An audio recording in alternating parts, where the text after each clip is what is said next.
Hola a todos y bienvenidos a un nuevo vídeo de El Zarpazo, la nueva actualidad del Real Zaragoza. Hoy hablaremos de las bajas en defensa que tiene el equipo de Rubén Baraja, que contando con Yair, que yo creo que ya vino lesionado al comienzo de temporada, se lesionó Vigaray, en el último partido contra el Girona se ha lesionado Atienza y hoy el mismo Carlos Nieto, que también causa baja. Pues nos quedamos en cuadro. El equipo zaragocista que tendrá que tirar de jugadores del filial, claro que sí, porque nos queda lo justo.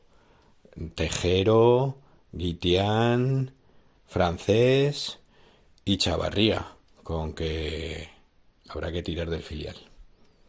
Pues si te ha gustado el vídeo, ya sabes, lo comentas, lo compartes, le das like, te suscribes al canal, también nos puedes seguir en redes sociales y también tenemos el buzón del aficionado para que te pongas en contacto con nosotros.